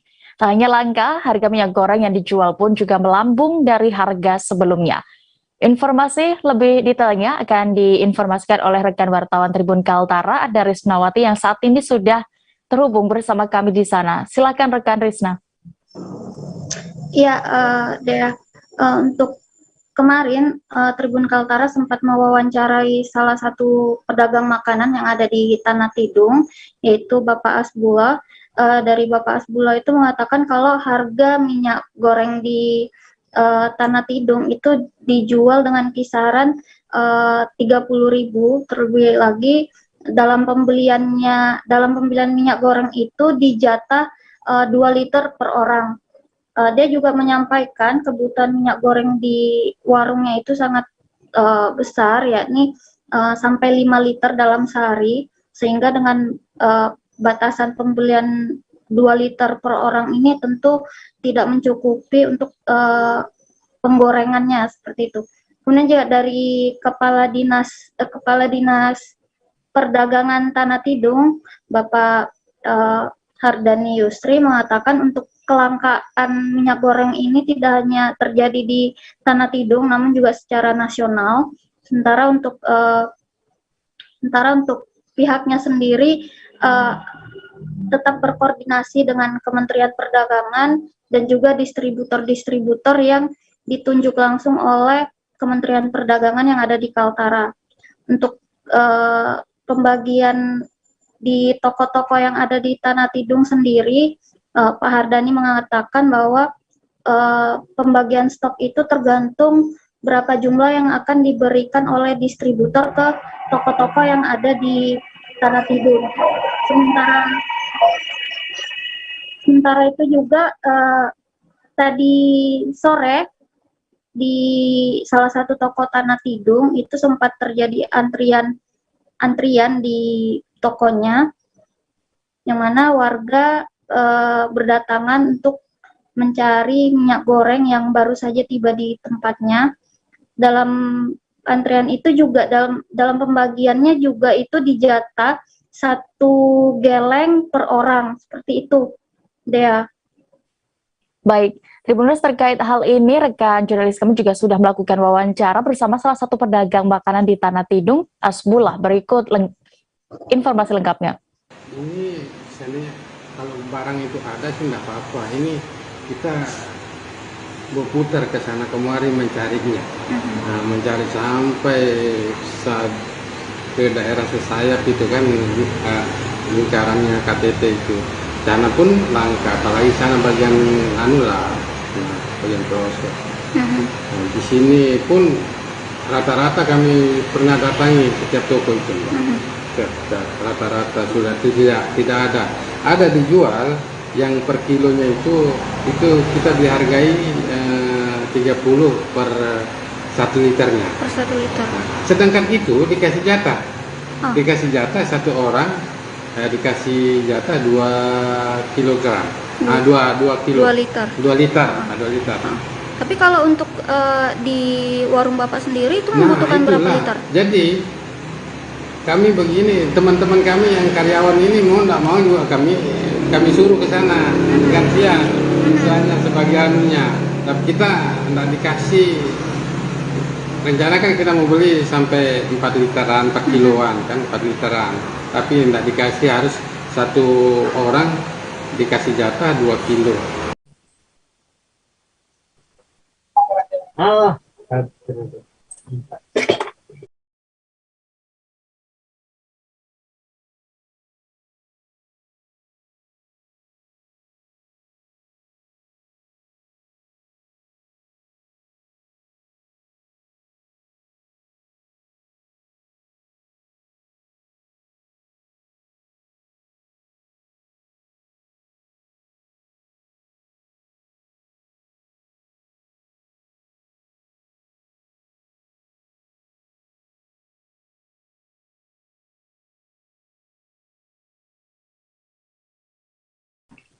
Polda Kalimantan Selatan membongkar gudang penimbunan minyak goreng kemasan di Desa Tatal Layap, Kecamatan Tatah Makmur, Kabupaten Banjar. Sebanyak ribuan kemasan dengan total 31.000 lebih liter minyak goreng kemasan berbagai merek ditemukan di gudang tersebut. Pemilik puluhan ribu liter minyak goreng yang saat ini disita kepolisian kini tengah menjalani pemeriksaan. Informasi lebih lengkapnya akan dilaporkan rekan Ahmad Maudodi, wartawan Banjarmasin Post yang saat ini sudah terhubung bersama kami. Silakan dengan laporan Anda, rekan Ahmad. Baik, selamat sore, Dea. Dapat kami jelaskan di penimbunan salah satu bahan pokok penting yaitu minyak goreng yang diungkap oleh kepolisian ini, lebih tepatnya diungkap oleh Subdit 1 Didaksi Direktorat Reserse Kriminal Khusus Polda Kalsel pada hari Jumat tanggal 4 Maret 2022. Ini menurut Direktur Reserse Kriminal Khusus Polda Kalsel, Kombes Pol Sasto, diduga minyak goreng tersebut ditimbun dengan modusnya itu pelaku menimbun barang berupa minyak goreng untuk dijual kembali dengan harga yang lebih tinggi. Total ini ada 7 macam merek minyak goreng yang disita, yang totalnya ini mencapai 31.000 liter lebih yang telah diamankan oleh polisi. Kabid Humas Polda Kalsel ini menambahkan jika pelaku ini terbukti melakukan penimbunan maka akan disangkakan sejumlah pasal pidana yaitu pasal 107 junto pasal 29 ayat 1 Undang-Undang Nomor 7 Tahun 2014 tentang perdagangan. Selain itu juga pasal 11 ayat 2 Peraturan Presiden Nomor 71 Tahun 2015, di mana ancaman pidananya paling lama itu penjara 5 tahun dan denda paling banyak 50 miliar rupiah. Begitu deh. Baik, terima kasih rekan Ahmad Maudodi untuk laporan Anda. Selamat bertugas kembali. Kita beralih ke informasi berikutnya. Masih sulitnya warga mencari minyak goreng dirasakan juga di Kota Palembang, Sumatera Selatan. Warga pun terus memadati setiap operasi pasar murah minyak goreng yang ada, seperti yang berlangsung di Kelurahan Srijaya, Kecamatan Alang-Alang. Lebar ramai dipadati warga pada hari ini Rabu 9 Maret 2022. Saat ini kami sudah terhubung dengan wartawan Tribun Sumsel, Sri Hidayatun, yang akan memberikan informasi lebih detailnya. Silakan rekan Sri dengan laporan Anda. Iya deh, dapat kami laporkan masih sulitnya warga Kota Palembang mencari minyak goreng ini juga dirasakan di masyarakat Kota Palembang. Saat ini setelah hampir 2 minggu pemerintah Kota Palembang bekerja sama dengan distributor menggelar pasar murah ini, selalu ramai dipadati warga, terutama ibu-ibu. Dan seperti yang hari ini terjadi juga ada operasi pasar minyak goreng yang terjadi di Kelurahan Srijaya, bertempat di kantor kelurah. Ini dipadati ibu-ibu yang sebagian besar untuk mengantri untuk mendapatkan minyak goreng walaupun hanya 2 liter. Nah, dalam operasi pasar ini bekerja sama dengan Bulog dan pemerintah setempat memberikan dengan cara yaitu membelinya dengan cara membawa KTP atau KK. Ini dimaksudkan agar warga tidak membeli berlebihan dan hanya dibatasi 2 liter saja. Nah, dari pantauan tadi di lapangan, maksud kami, ibu-ibu ini memang merasakan keluhan akibat minyak goreng yang cukup sulit dicari saat ini. Apalagi mencari di warung, di pasar juga sudah sangat sulit. Walaupun ada dengan harganya sudah sangat tinggi.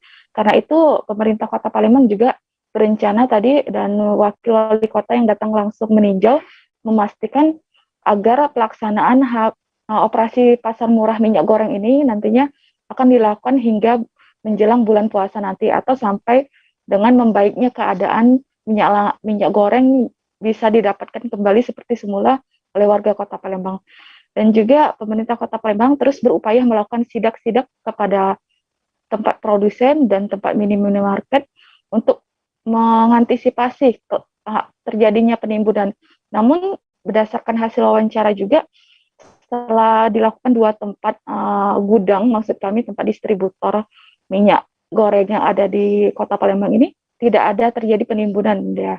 Sehingga memang pemerintah Kota Palembang terus berupaya melakukan antisipasi dan melakukan berbagai cara untuk melakukan kelangkaan minyak goreng ini agar masyarakat tetap bisa mendapatkan minyak goreng di tengah sulitnya minyak goreng ini. Ya. Baik, Tribuners, tadi di lokasi Pasar Murah juga Wakil Wali Kota Palembang, Fitriani Agustinda, sudah memberikan keterangannya. Berikut liputan lengkapnya. Dengan kecamatan, ala-ala lebar, Pak Camat, dan seluruh jajaran dinas terkait, kita dibantu ada operasi pasar dari Bulog berupa beras dan juga minyak ya. Alhamdulillah semuanya berjalan lancar dan kita sudah melalui seleksi KTP ya. Dan juga untuk pengena tadi ada tinta. Mudah-mudahan apa yang kita lakukan sampai beberapa hari ke depan menjelang Kami masih akan kembali dengan informasi pilihan lainnya. Tetaplah di Live Update Tribun News. Oke, apa kabar Bang Aris di sini untuk strateginya? Kalau saya sendiri di Jumip 37 ini yang semalam baru mulai, saya udah Sebenarnya aku nggak ngerasain penangkapan atau penggerbegan atau apapun itu, karena gitu posisinya aku kriteria. Jadi kita mengenal disebut dengan stroke yang tidak berdarah dengan stroke yang berdarah.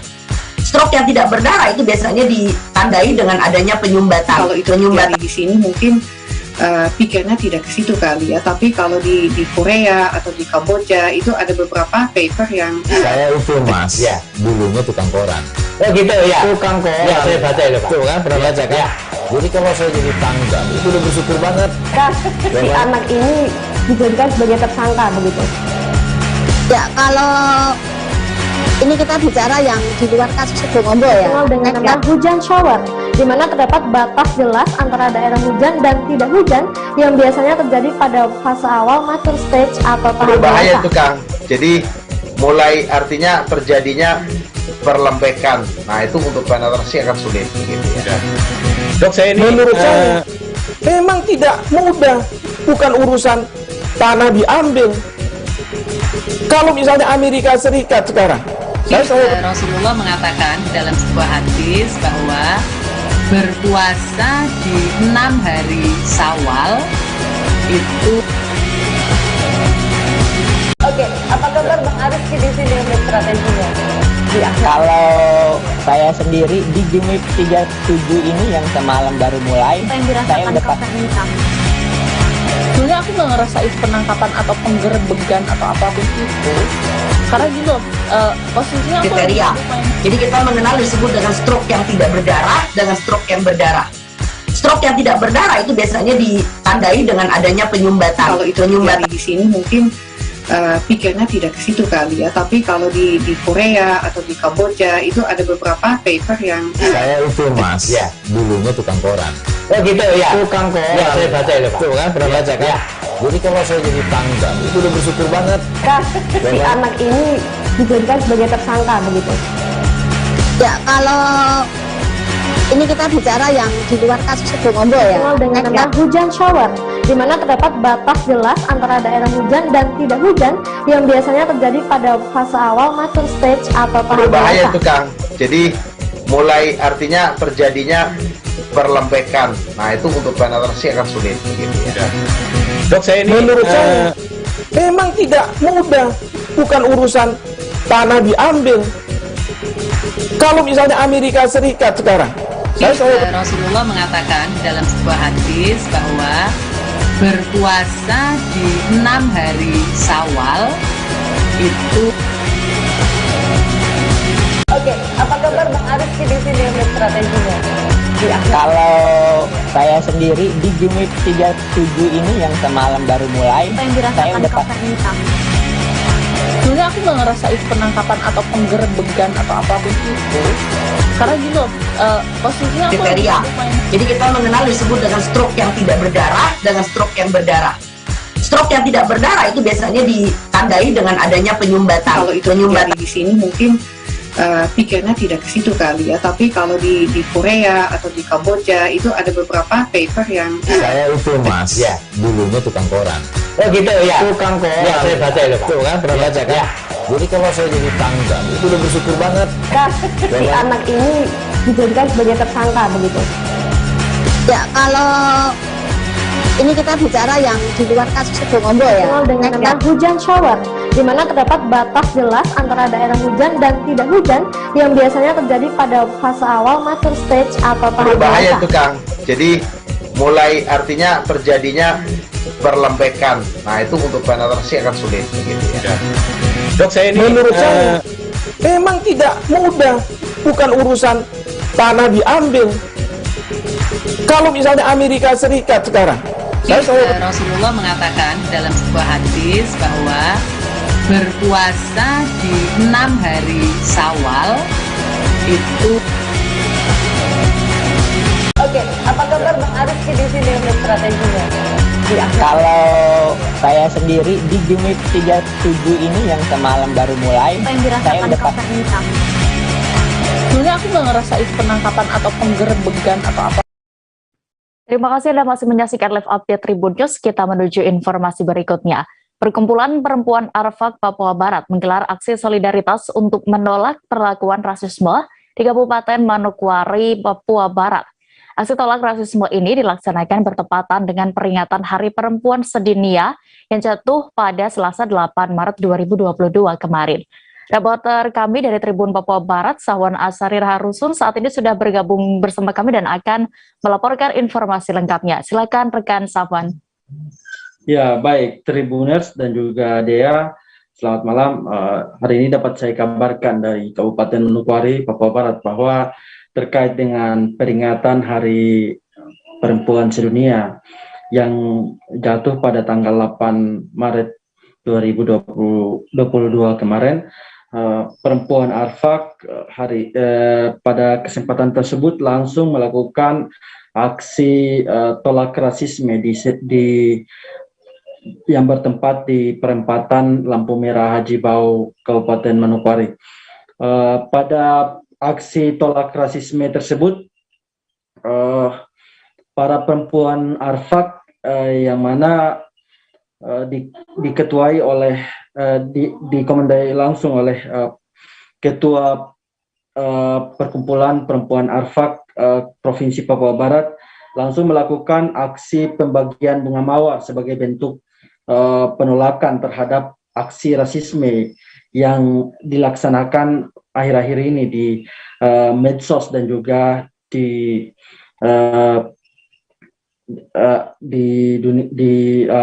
kehidupan bermasyarakat dan lainnya. Dan pada kesempatan tersebut masa juga sempat melaksanakan orasi terkait dengan penolakan terhadap rasisme yang berlangsung di tanah Papua, sebab rasisme tersebut bukan merupakan budaya orang Papua.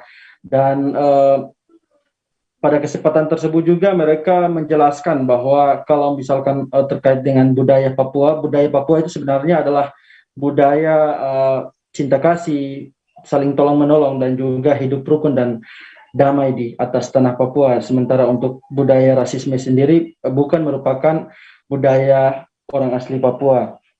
Dan pada saat kesempatan tersebut terpantau selama aksi berlangsung di perempatan Jalan Trikorawosi, ada sejumlah anggota lantas yang diterjunkan untuk mengamankan jalannya aksi tersebut. Begitu, Dea. Baik, Tribuners, terkait aksi ini, rekan jurnalis kami sudah mendapatkan keterangan dari Ketua Perkumpulan Perempuan Arfak Papua Barat, Sarce Meidotga. Berikut informasi lengkapnya. Kita hari ini melakukan aksi bagi-bagi bunga untuk semua warga yang ada di Tanah Arfak, Manokwari.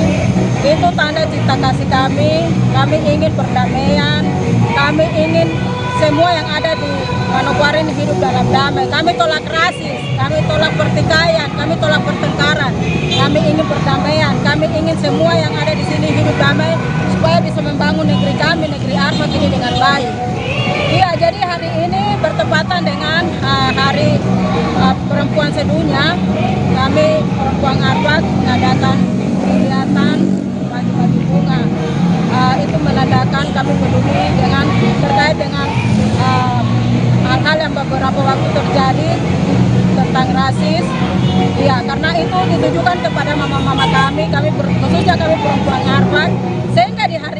buat kegiatan ini menandakan bahwa kami perempuan Arba, kami tolak rasis. Kami tidak ingin hal itu terjadi di tanah kami ini. Dan kami ingin ada perdamaian. Jadi kami undang semua perempuan. Undangan kami via telepon dengan WA. Kami tidak sempat undangan, tapi mereka hadir juga. Iya, untuk ada bersama-sama dengan kami membagikan bunga tanda kasih kami ingin perdamaian di negeri ini. Ini kan rasis bukan budaya Papua. Ya, rasis apa yang menjadi harapan untuk masyarakat? Iya, rasis itu bukan budaya Papua. Jadi harapan kami saling bergandengan tangan, perempuan-perempuan Papua maupun non Papua yang ada di wilayah Manokwari, Tanah Arbak ini, kami saling bergandengan tangan untuk membangun negeri kami ini di Arbak ini, supaya kita hidup dalam kedamaian. Kalau kita hidup dalam kedamaian, kita berbuat sesuatu juga bebas. Kalau ada pertikaian ataupun ada pembicaraan yang menimbulkan konflik, pasti kita tidak bisa bergerak kemana-mana. Jadi kami inginkan ada perdamaian di negeri kami. Kabar berikutnya datang dari Kepulauan Riau.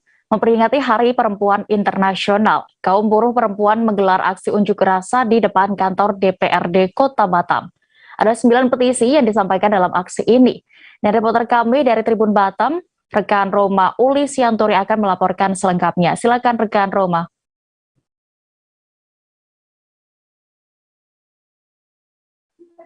Baik, terima kasih rekan Dea. Seperti biasa, setiap tahunnya sejumlah buruh perempuan menggelar aksi unjuk rasa di saat memperingati Hari Perempuan Internasional di Kota Batam.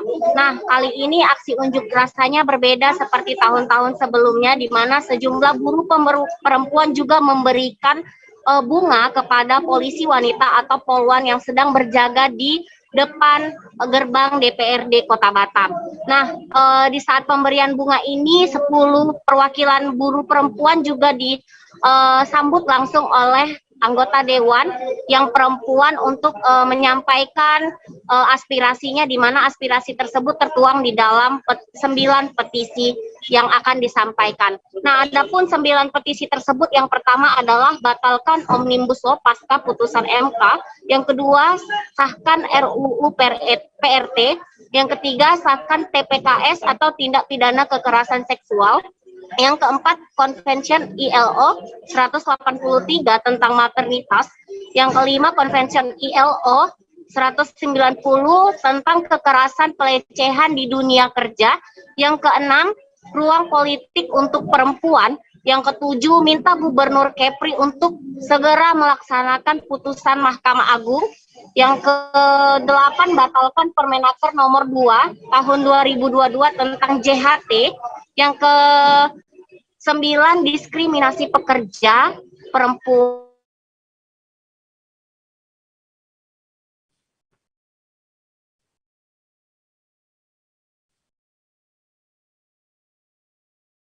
Juga disambut hangat oleh sejumlah anggota Dewan Perempuan yang ada di saat itu. Begitu rekan Dea. Kepulauan Riau, Kota Batam melaporkan. Sekian dan terima kasih. Baik, Tribuners, berikut ada keterangan juga dari Konsulat Cabang Bidang Perempuan FSPMI Batam. Rista, liputan lengkapnya kami tampilkan.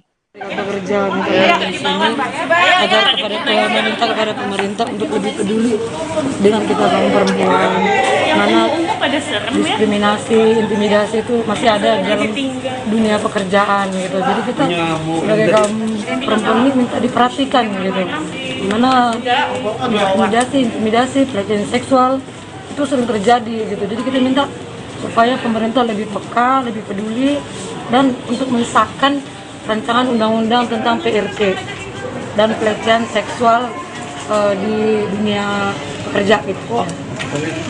Terima kasih Pak.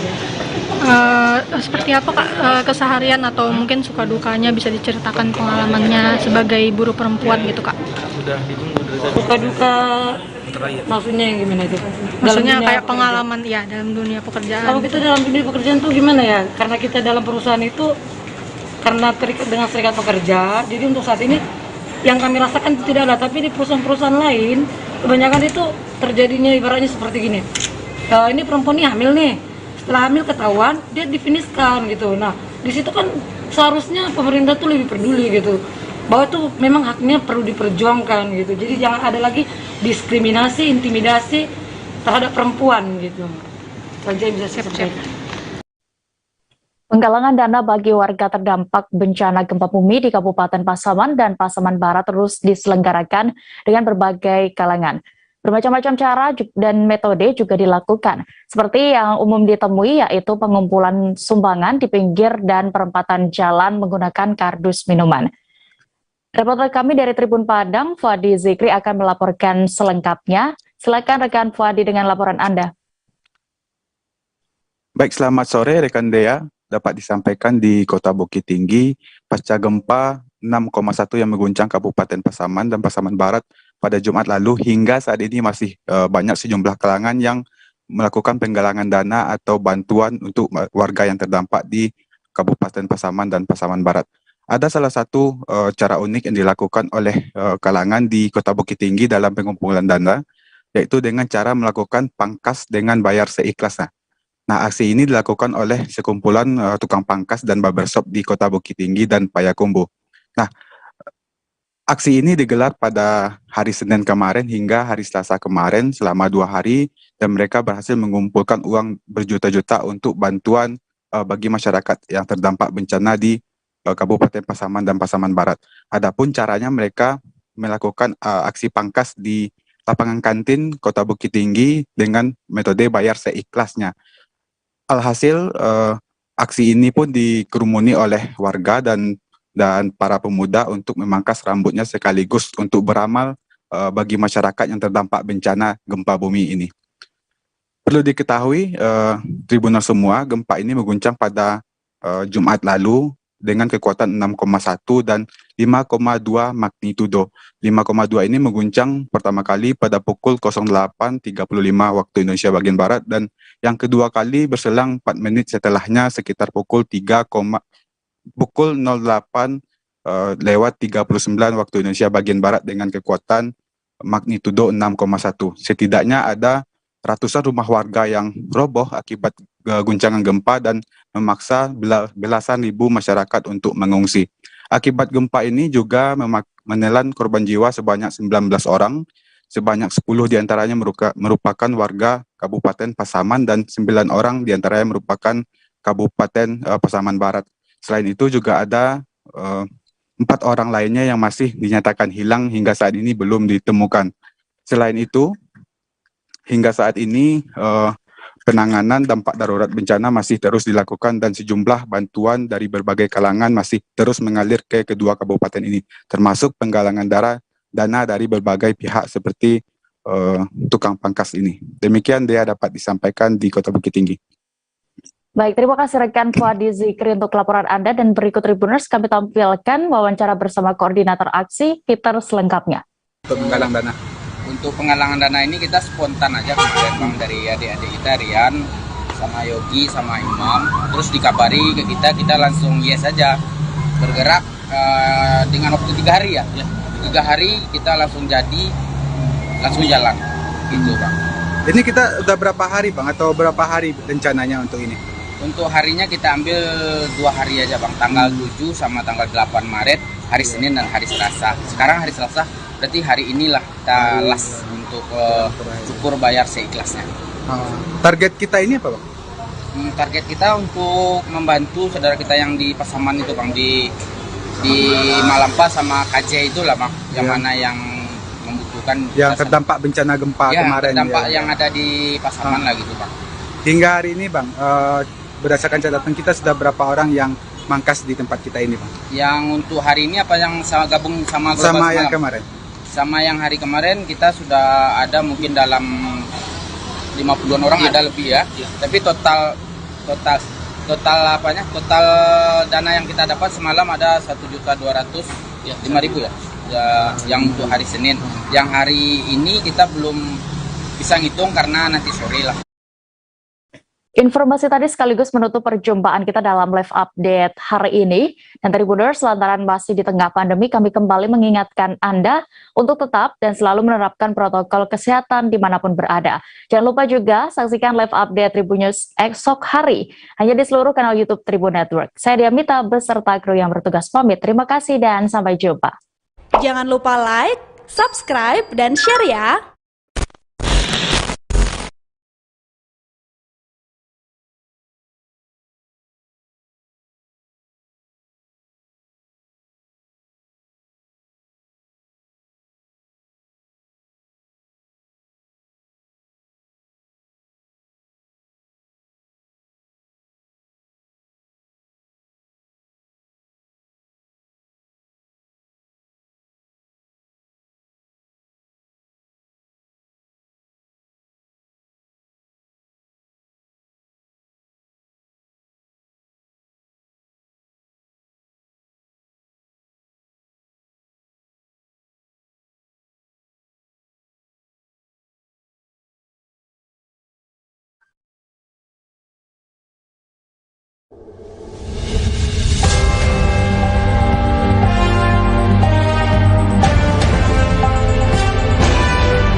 Halo Tribuners, Anda sedang menyaksikan live update Tribun News edisi Rabu 9 Maret 2022 sore. Seperti biasa, kami akan menyajikan informasi terkini dari berbagai daerah yang akan dilaporkan secara langsung oleh reporter kami di lapangan.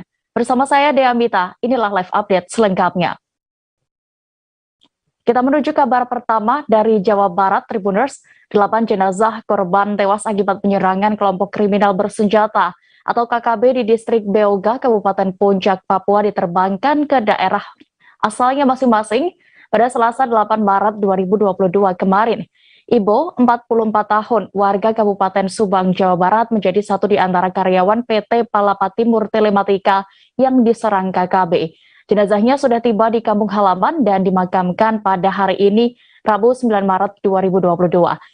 Untuk informasi lebih jelasnya dan juga bagaimana situasi pemakaman tadi akan dilaporkan rekan jurnalis Tribun Jabar, ada Dwiki Maulana di sana. Silakan rekan Dwiki dengan laporan Anda. Baik, Dea, terima kasih. Selamat sore Tribuners. Dapat saya sampaikan, Dea, bahwa kedatangan dari jenazah korban penembakan kelompok KKB di Papua tiba di kediaman rumah korban sekitar pukul 10 pagi. Salah satu korban tersebut bernama Ibo, 44 tahun, warga dari Tegal Panjang, Desa Tanjung Rasa, Kecamatan Tambak Dahan, Kabupaten Subang, Jawa Barat. Isak tangis keluarga tidak bisa diredam di saat Ibo datang bersama dengan ambulan yang sudah yang mayatnya tersebut sudah dikemas menggunakan peti mati. Untuk kabar terbaru, Ibo sendiri dimakamkan langsung di tempat pemakaman umum Tegal Panjang, Kabupaten Subang, Jawa Barat. Dapat saya informasikan juga, Dea, bahwa Ibo ini bekerja di Papua di PTT Papua ini sendiri sudah 2 bulan lamanya. Dapat saya informasikan juga menurut dari rekan korban bahwa Ibo sempat pada waktu kejadian Rabu tanggal 2 Maret 2022 sudah akan hendak pulang ke Subang, Jawa Barat. Namun naas untuk Ibo sendiri menjadi korban sebelum pulang ke Kabupaten Subang, Jawa Barat.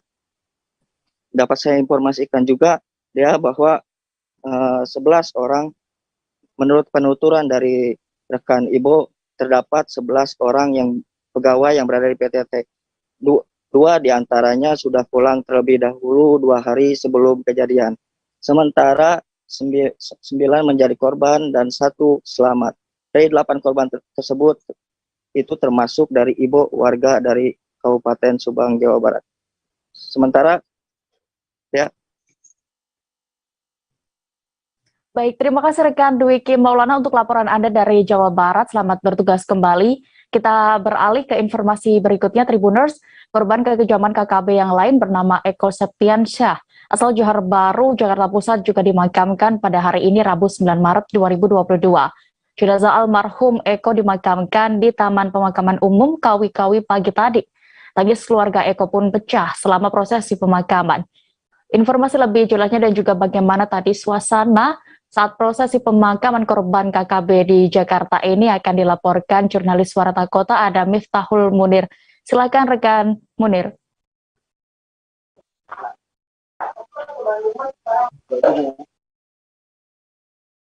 Baik, rekan Dea, saya akan menjelaskan terkait dengan kondisi pada pagi tadi di mana Eko Septiansyah, korban dari kekejaman kelompok kriminal bersenjata Papua, datang di rumah duka sekira pukul 7.30 WIB dari Bandara Soekarno-Hatta, dan kemudian korban itu langsung dibawa ke Masjid At-Taqwa yang berada di kawasan Johar Baru, Jakarta Pusat.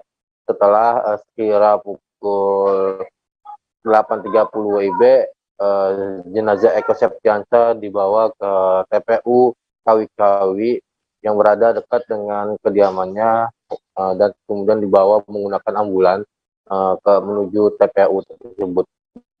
isak tangis dari keluarga dan kerabat dari Eko Septiansyah pun tidak bisa terbendung lagi, dan mereka sempat menangis terus juga di lokasi pemakaman. Dari pantauan juga terlihat salah satu keluarga korban tidak bisa lagi menahan air mata hingga menangis kesubukan. Eko sendiri jenazahnya dipeti mati, dan kemudian setelah peti mati dibuka, itu jenazahnya pun dilapisi dengan plastik. Belum diketahui apa tujuannya dengan lapisan plastik itu.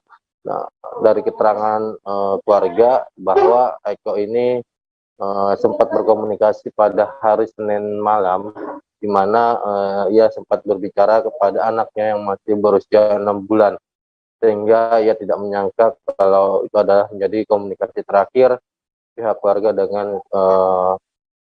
dengan anaknya dan juga keluarga lainnya. Begitu rekan Dea. Baik, terima kasih rekan Miftahul Munir melaporkan dari Jakarta. Selamat kembali bertugas. Isak tangis keluarga mengiringi kedatangan jenazah Renal Tagashe Tantua yang tiba di Kota Ambon pada hari ini Rabu 9 Maret 2022. Renal dan 7 temannya sesama karyawan PT Palapa Timur Telematika diketahui tewas diserang kelompok kriminal bersenjata di distrik Beoga, Kabupaten Puncak, Papua. Penjemputan jenazah juga dihadiri Kapolsek kawasan Bandara Patimura, Ambon, itu Jance Serhalawan dan pihak Angkasa Pura serta keluarga.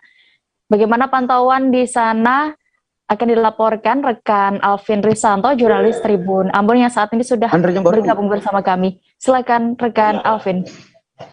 Ya, terima kasih rekan Dea. Ya, baik Tribuners. Jadi dari pantauan saya pagi tadi di Bandara Patimura, Kota Ambon, bahwa jenazah Renal Tagashe Tantua ini tiba di Bandara Patimura Kota Ambon pukul 6.42 waktu Indonesia Timur menggunakan pesawat Lion Air. Pada saat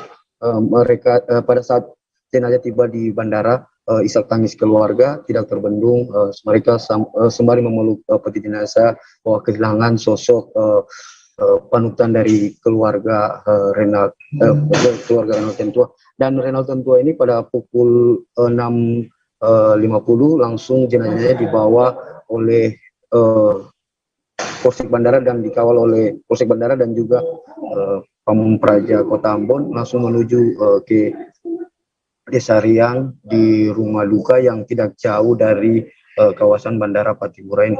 Dan pantauan saya juga di siang tadi pukul 3 waktu Indonesia Timur, di mana karangan bunga maupun warga terus berdatangan untuk melayat jenazah di Renal Tantua sendiri. Dan Renal Tantua sendiri yang merupakan korban KKB Papua ini direncanakan akan dimakamkan di samping rumahnya pada besok 10 Maret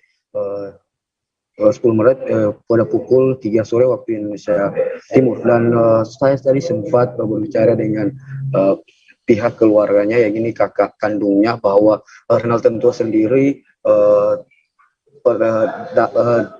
terakhir datang di Kota Ambon itu pada bulan Desember saat merayakan Natal di Kota Ambon. Dan pada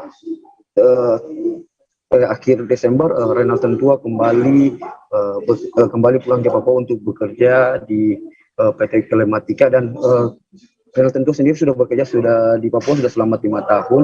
Dan seminggu setelah itu kepergian dari Renal Tantua tersebut, Renal Tantua sempat menelpon kepada kakaknya bahwa di bulan April ini dirinya akan datang ke Kota Ambon untuk menghadiri CD dari anak kakaknya tersebut. Dan namun pada bulan Maret ini tanggal 9 Maret, bahwa kedatangannya sudah tertutup kaku yang dibalut di dalam peti. Dan begitu rekan Dea.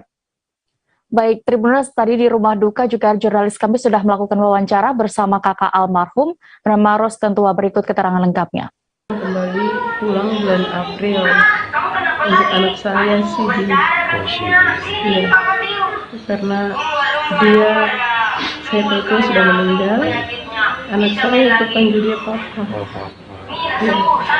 Jadi dari kecil, dari saya papanya meninggal dia umur 2 tahun. Jadi dari umur 2 tahun itu dia panggil Renal itu papa sampai besar ini, sampai dia sudah usia 16 tahun. Jadi dia sering curhat semuanya untuk kita adik itu. Jadi terakhir itu dia telepon anak saya jam 7 malam. Jam 7 malam itu dia telepon, tapi anak saya ada kunjung ibadah, persiapan untuk mausidi itu. Ya, dengan demikian anak saya tidak angkat telepon. Pulang ibadah baru dia bilang, mama, tadi Papa Ena telepon. Lalu Papa Ena bilang apa? Saya ibu sing angkat. Selesai itu memang tidak ada telepon lagi. Dan kita kontak, nomornya tidak aktif. Sampai dengan saat ini nomornya tidak aktif. Dia itu tiap hari tidak telepon. Pagi, siang, malam pasti ada telepon. Kalau tidak telepon di saya, telepon di anak saya. Kalau tidak telepon di anak saya, dia telepon di mama dan papa. Ya. Jadi mama dan papa itu sudah ada punya HP biasa, tapi dia mau juga papa dan mama itu punya HP kamera supaya dia telepon dia papa. Sudah 4 tahun ya Bu ya kerja di sana ya? Sudah 5 tahun. Oh 5 tahun. Kurang lebih 5 tahun. Ini kan banyak pelaku-pelaku KB yang buat onar Bu. Ini ada harapannya dari Ibu kepada pemerintah atau gimana? Harapan kepada pemerintah supaya pelaku-pelaku ini memang harus ditangkap secepatnya, hidup atau mati. Iya, pelaku-pelakunya harus ditangkap. Kita beralih ke informasi berikutnya. Gubernur DKI Jakarta Anies Baswedan meluncurkan 30 bus listrik. Bus listrik ini akan beroperasi dalam layanan bus Transjakarta. Dengan beroperasinya bus listrik ini diharapkan emisi karbon bisa dikurangi dan masyarakat bisa beralih menggunakan transportasi umum. Jurnalis kami tribunjakarta.com Dionysius Arya Bima Suci sudah bergabung bersama kami dan akan melaporkan selengkapnya. Silakan rekan Dion dengan laporan Anda. Iya, Dea. Jadi sebanyak 30 bus listrik Transjakarta resmi mengaspal di jalanan ibu kota mulai Selasa 8 Maret kemarin. Puluhan bus ini akan melayani 4 rute non-BRT, yaitu rute 1P, Senen Bundaran HI, rute 1R, Tanah Abang Terminal Senen, rute 1N, Blok M Tanah Abang, rute 6N, Ragunan Blok M. Peluncuran bus listrik pada Selasa kemarin, saat peluncuran bus listrik pada Selasa kemarin, Gubernur Anies Baswedan mengatakan bahwa pengoperasian bus listrik ini merupakan bentuk komitmen Pemprov DKI dalam mengatasi tantangan terkait mobilitas. Menurutnya, ada 2 tantangan yang bisa dijawab dengan kehadiran bus listrik ini. Pertama terkait polusi udara dan yang kedua ialah kemacetan. Dengan adanya bus listrik ini, diharapkan bisa mengurangi emisi kendaraan dan masyarakat bisa beralih menggunakan transportasi umum. Anies pun menargetkan sebanyak 100 bus listrik bisa beroperasi di ibu kota hingga akhir 2022 mendatang. Di lokasi yang sama, Dirut Transjakarta Muhammad Yana Aditya menjamin 30 bus yang dioperasikan sudah lolos berbagai uji ketahanan. Ia pun menyebut bus listrik ini tak akan korslet meski kebanjiran. Dibandingkan dengan bus konvensional, ia menyebut bus listrik Transjakarta punya beragam keunggulan, seperti polusi udara yang berpotensi turun hingga 28%, hingga emisi karbon dioksida pada gas buang yang dapat berkurang hingga 50,3%. Belum lagi level efisiensi energi pada bus listrik yang mencapai 5 kali lebih tinggi dibandingkan bus diesel. Demikian dia. Baik, terima kasih rekan Dion, dan berikut Tribuners keterangan dari Gubernur DKI Jakarta Anies Baswedan terkait bus listrik Transjakarta ini selengkapnya. Jajaran Pemprov DKI Jakarta yang saya hormati Dirut dan seluruh jajaran Transjakarta yang saya hormati Pak Komisaris Utama Transjakarta dan seluruh jajaran komisaris, pimpinan